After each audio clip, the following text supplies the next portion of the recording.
106 miles to Chicago. We got a full tank of gas, half a pack of cigarettes. It's dark, and we're wearing sunglasses. Hit it.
Welcome back to New Music Saturday Part 2 with MadAndersons, and our special guest for Part 2 tonight is the Hormones. Welcome, guys.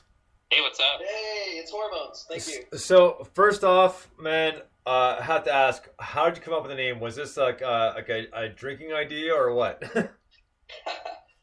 Well, we came up with the name a long time ago, and it was basically, it came from a Nirvana EP called Hormoning, and we kind of just, put an S on the end, and it was clever at the time, but looking back on it, now it's just kind of a funny joke.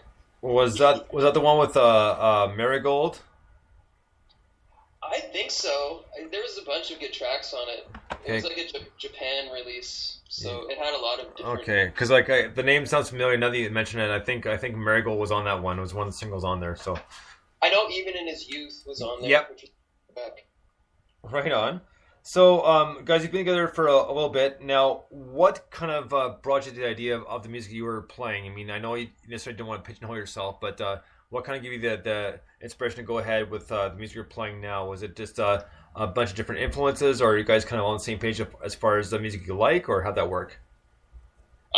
Yeah, we all pretty much like the same bands and the same style of music, so I think we all kind of draw inspirations from the bands that we like and just, take it and mix it in with our own style.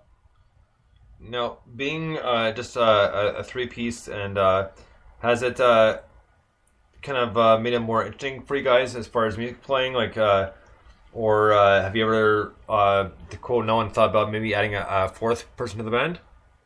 We actually, we have had, I think 2 or 3 guitarists that we had play with us over the past few years, normally friends, and normally they kind of bowed out. The shows got kind of crazy, and when you're practicing and trying to get everyone in on it, it's the 3 of us seemed to be more solid when we were playing live shows. The 4th guitarist did bring in another sound, but instead it made it easier just to get kick-ass amps and crank everything up a little louder. So kind of almost like adding a Pat smear to give you a bit of a relief. Well, you got it. We actually we've had some of our friends fill in for some of specific shows. So if they can learn the songs and come and rock out on stage, like we were cool with that. But like Pat Smear was in the Germs, so he had a really punk kind of background. Very true. Our guitarists, our second guitarists, were not so much from the punk background. I guess they were more from alt rock backgrounds. Fair enough. Nolan, Yeah. Catherine? I'm sorry? I said Nolan and Catherine. Are you guys gigging a lot right now? And if so, what's your cover to original spread? Yeah, we're gigging pretty regularly. We've got a show tonight at the Silver Dollar in Toronto. and it should be a good show. There's usually a good amount of people that come out and support local bands in the city, so we're looking forward to that. Right on. The last show I saw in Toronto was at Sneaky D's. Great Nice, venue. yeah. Great venue. Yeah, we played there. We've actually pretty much played almost every known venue in Toronto over the past years. Plus, we expand. Mainly, we tour around Ontario, Right. like in London. But the core of our shows are usually in Toronto. Great city, and there's so many places to play, and it's a great atmosphere. Now, do you guys have any London shows coming up by any chance? Like maybe Call the Office or the London Music Club, or? Yeah, I think we played Call the Office a couple years ago, but nothing coming up. We're looking into a Montreal show at the end Nice. of December and possibly Ottawa as well. Well, Montreal's got some really good venues. I can speak from experience because I was born and raised there. So Awesome. they have, I've never been to Montreal. oh man, it's an awesome city, especially during the summer. It's the best place to be because there's so much going on. But yeah, they have a lot of good venues downtown to play at. So you guys have more than a good pick to go from. Yeah, we actually have a friend who runs the St. Catherine's Theatre out there, and they just finished doing a Just for Laughs, and they had some really big acts in their place, and we've talked to him about playing a show, I think, maybe late September, early October, so we're going to bring a few Toronto boys down, and we're going to get a few of our bands to, rock out a show there. Oh man, if you guys play there, you guys are gonna have a great time. I can guarantee that. It'll be so much fun for you guys. So, the next question I want to get into is your songwriting process. How does that come about? Do you guys all kind of collaborate at the same time, or does it kind of come together in bits and pieces? I think sometimes either maybe we'll have a fun night and come up with some riffs and then explore them later on, but normally we can put bits and pieces together. Sometimes Steve comes up with the guitar riff, Right. and it's not a full song or anything, but it's there and it's solid, it sounds good, and we all bang it out together and come up with all the different changes and everything. Or Matt comes up with the bass lick, or I've come up with a couple of drum parts that kind of drive the rhythm going.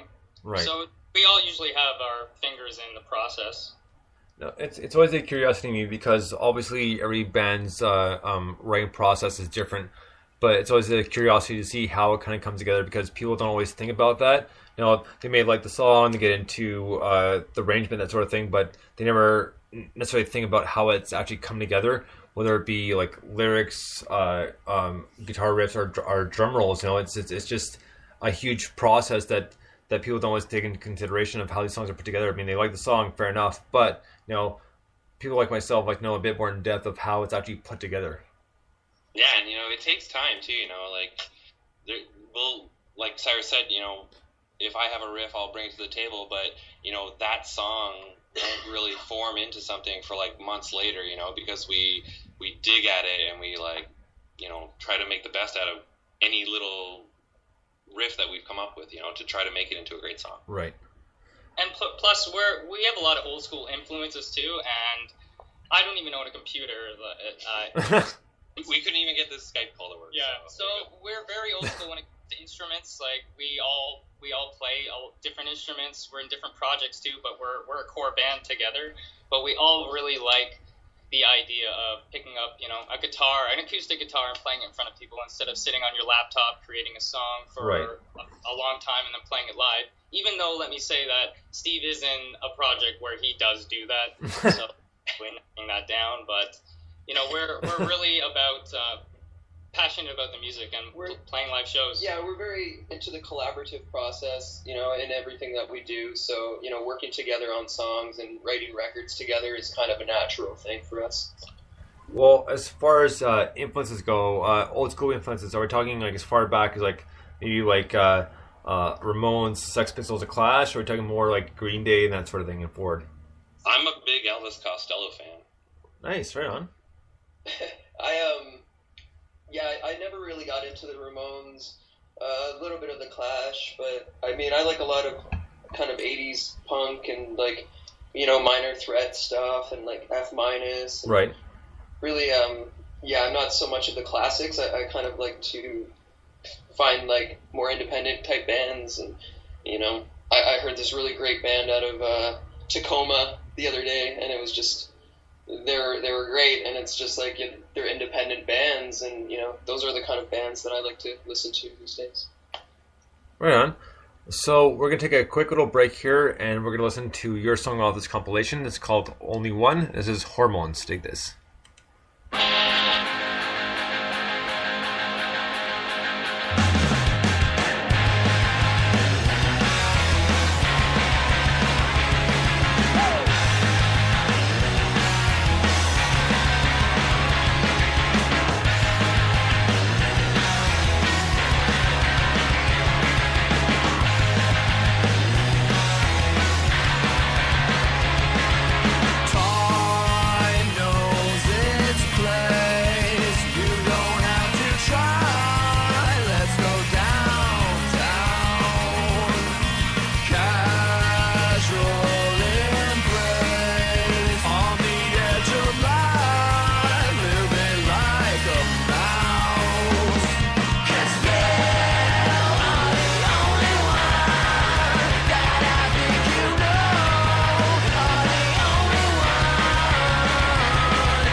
Hormones, Only One. Now, guys, this was a very rockin' tune. I mean, like with the raspy vocals and just very kind of raw recording. I mean, this was a great way to do the song.